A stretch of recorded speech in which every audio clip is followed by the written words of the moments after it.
uma visão abrangente, de alguma maneira.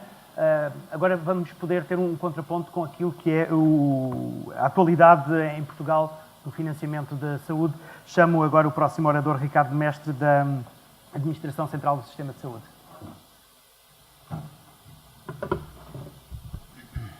Bem, bom dia a todos. Começar por agradecer o convite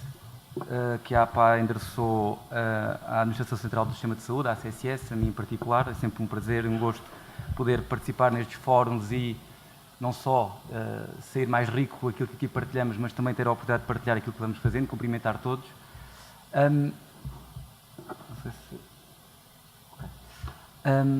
Enfim, o meu objetivo é nos próximos 10, 15 minutos partilhar convosco aquilo que de facto é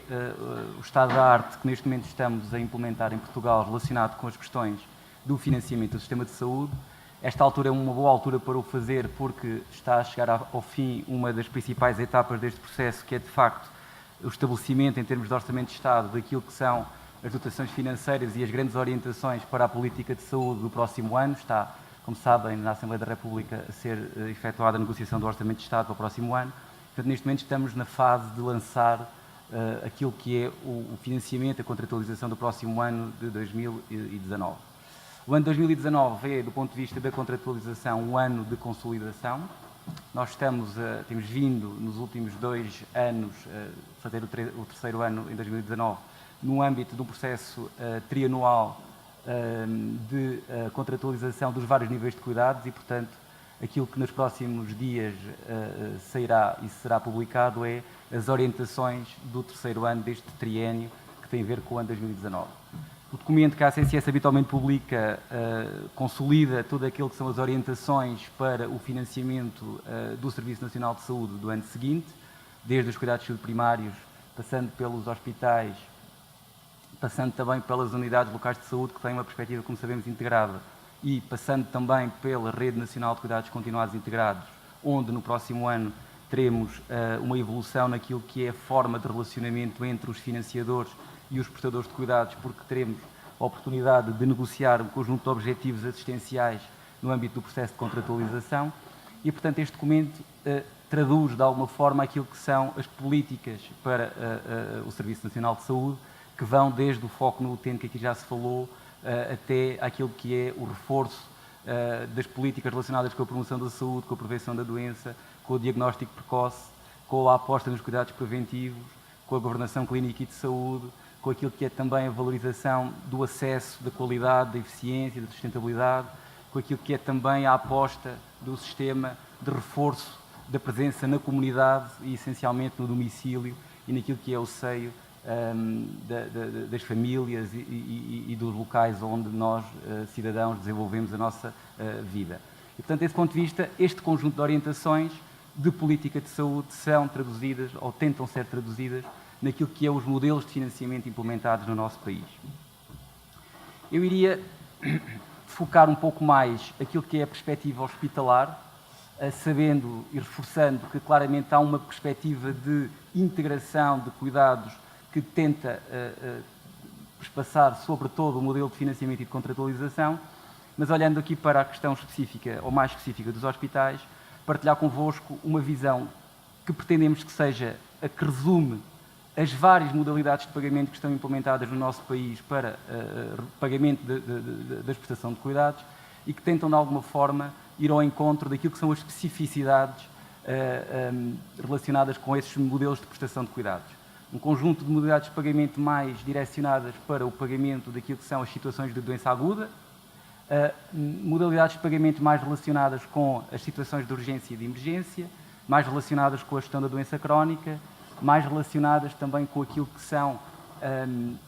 modelos de prestação de cuidados que tentam ser implementados no país e que o financiamento deve alavancar a forma como eles vão sendo disponibilizados à população um pouco por todo o país e depois também uma componente de incentivos e de objetivos assistenciais que, de alguma forma, valorizam também a qualidade dos cuidados que são prestados. E, portanto, de uma forma resumida, como se pretende, a perspectiva é que nós, para cada uma das componentes de intervenção,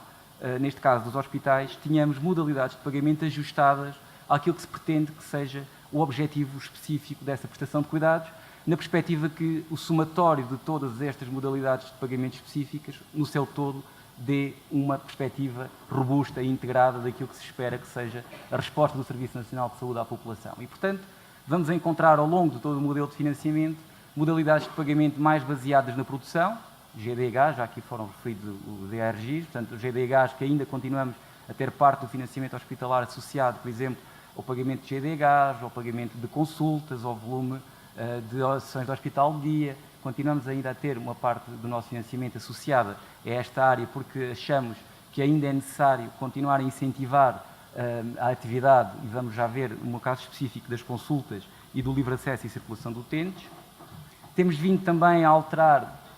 aquilo que é, e eu se calhar ia avançando com os exemplos concretos que vos ouvi destacar. Não sei onde é que está aqui o... Já passei demais. E, portanto, olhando para a componente referente às modalidades de pagamento mais direcionadas para a doença aguda, onde valorizamos a atividade e a resposta, neste caso ao acesso, resolvi trazer aqui a questão da consulta, porque é uma área que também faz parte deste fórum, que tem a ver com o livre acesso e circulação de utentes, por exemplo. Os hospitais do SNS hoje são financiados pela atividade de consulta que realizam, independentemente do local de origem dos seus utentes, e, portanto, aquilo que é pedido aos hospitais é que respondam àquilo que são as decisões dos utentes que podem ser tomadas desde junho de 2016, de escolherem livremente o hospital do SNS, onde pretendem ter continuidade para as suas situações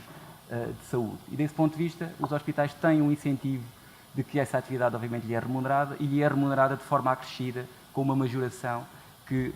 pretende, essencialmente, que o hospital possa criar as condições para responder a essa procura por parte dos cidadãos. Essa majoração é transversal a outras áreas, por exemplo, as áreas relacionadas com a telesaúde, com as teleconsultas, são também majoradas, da mesma forma que são majoradas, por exemplo, aquilo que são as respostas hospitalares na comunidade, seja, por exemplo, no âmbito da psiquiatria ou até de experiências que vão surgindo no país, de descentralização das consultas hospitalares em proximidade nos cuidados de saúde primários nos nossos centros de saúde. E, portanto,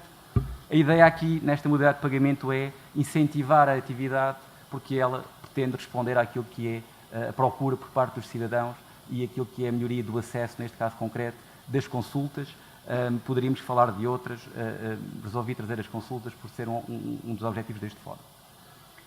A área, por exemplo, das urgências e das emergências, outra filosofia. A filosofia aqui é não remunerar a atividade pela atividade, mas sim remunerar as instituições para criarem as condições de saúde, as condições de resposta que permita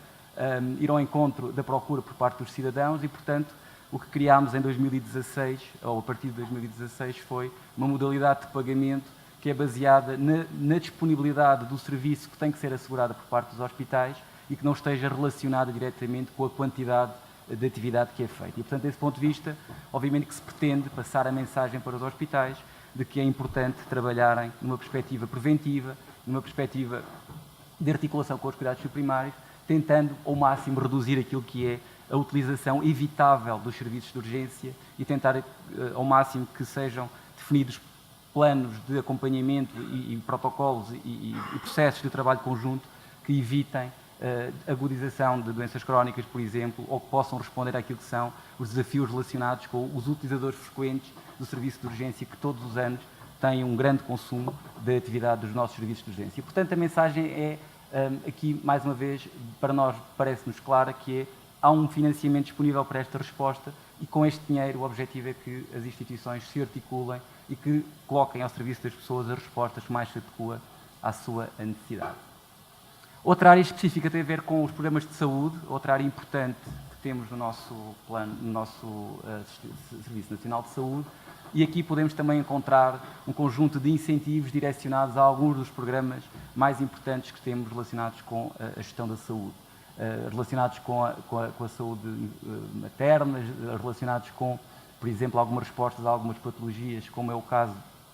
ali da obesidade, ou relacionados com aquilo que aqui resolvi trazer, que é a aposta forte no reforço da componente de diagnóstico precoce, nomeadamente dos rastreios oncológicos, onde, em 2017, foi introduzida uma modalidade de pagamento para que os hospitais possam, de forma alinhada com os cuidados primários, criar as condições para que nós possamos ter, em todo o país, rastreios oncológicos que demonstram a sua custo-efetividade, nomeadamente no âmbito do colo do útero, do cólon e reto e também da mama, mas aqui em particular nesta modalidade de pagamento do colo do útero ou do cólon e reto. E portanto aqui a ideia é que os cuidados de saúde primários possam ir alargando aquilo que é a capacidade de interagir com os cidadãos no sentido de implementação dos rastreios de base populacional e que os hospitais possam ter a remuneração e os incentivos financeiros adequados para poderem suportar aquilo que é todo o processo de diagnóstico precoce e poderem também rapidamente introduzir os utentes naquilo que é o tratamento para as situações em que isso seja necessário. E, portanto, mais uma vez, uma modalidade de pagamento muito direcionada àquilo que é uma das políticas de saúde, que é o reforço do diagnóstico precoce e, neste caso concreto, a implementação dos rastreios. Outra área, que já aqui foi um pouco falada, que é os bundle payments, os pagamentos que nós chamamos por bem tratado, algo que já nasceu, que já apareceu há mais tempo, o HIV ainda na década passada, aqui no âmbito da oncologia, em 2013, 14, foi iniciado um trabalho profundo de desenvolvimento de modalidades de pagamento relacionadas com a oncologia, também com a hepatite C, com a esclerose múltipla, enfim, com várias patologias que têm em comum um conjunto de princípios que fazem com que sejam elegíveis para uma filosofia de pagamento que, mais uma vez, tenta afastar aquilo que é os incentivos à produção pela produção e tenta concentrar esses incentivos naquilo que é o acompanhamento adequado dos utentes, neste caso dos doentes com patologia, e tenta que esse acompanhamento seja feito valorizando aquilo que são as boas práticas clínicas, valorizando aquilo que é o envolvimento e a participação dos próprios cidadãos e das suas famílias nos modelos de prestação de cuidados, valorizando aquilo que é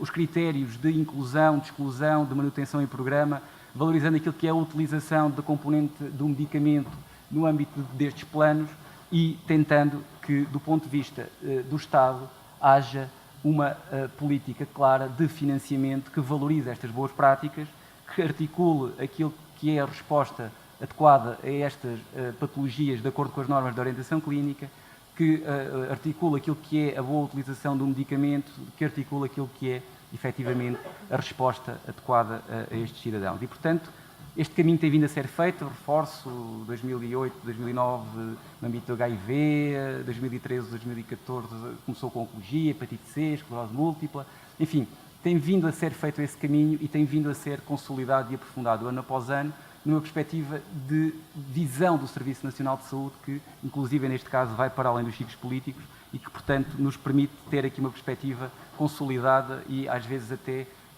que serve de exemplo para outros países que permitam perceber que este pagamento por bem tratado, estes bundle payments, têm mais valias para aquilo que é a utilização racional dos recursos. Trazia aqui o destaque da patologia oncológica, como disse, começou em 2013, 14, com a área do câncer da mama, do câncer do colo do útero, do câncer do colo reto. Já em 2017 foi alargada a área da próstata, a área do pulmão, a área do mieloma e, portanto, a ideia aqui é, reforçando, valorizar aquilo que é a adequação das práticas clínicas. Claro que aqui há caminho ainda a fazer, portanto, nós estamos a acompanhar aquilo que são os desenvolvimentos relacionados, por exemplo, com a introdução de mais variáveis relacionadas com a efetividade dos medicamentos, acompanhamos aquilo que é a negociação que é feita, de Farmed, para a indústria, tudo aquilo que é a dinâmica de gestão dos medicamentos e tentamos trazer para estas modalidades de pagamento também esta componente de avaliação dos resultados em função da efetividade e acompanhamos também outros desenvolvimentos que vão surgindo, não só em Portugal, mas um pouco por todos os países desenvolvidos, pelo menos, que é trazer também para estas modalidades de pagamento aquilo que é a experiência dos cidadãos em termos dos resultados em saúde, os Promedicators que já aqui foram referidos e onde, por exemplo, estou aqui a ver o IPO do Porto que está a fazer esse caminho e outras instituições certamente o farão no futuro, no perspectiva de podermos também trazer para os modelos de financiamento aquilo que é o pagamento, aquilo que é uma componente associada ao pagamento pelos resultados na ótica das experiências das pessoas. Para terminar, deixar-vos também aqui uma nota de que encaramos o financiamento como uma alavanca para a mudança de comportamentos e para a implementação de modelos de prestação de cuidados que nos parecem mais ajustados àquilo que é a realidade e a dinâmica e as necessidades da nossa população hoje e àquilo que são os princípios da política de saúde que inicialmente identifiquei. Destaco a hospitalização domiciliária, temos também aí o coordenador do Programa Nacional, que neste momento está a ser implementada em todo o país e que basicamente tenta aqui resumir que é uma realidade que foi instituída do ponto de vista institucional, experiências piloto, como sabemos, em Almada, em Guimarães foi fazer também algum caminho, mas que há cerca de uns 2 meses, 3 meses, teve uma formalização por parte do Governo de que seria uma resposta a implementar no Serviço Nacional de Saúde.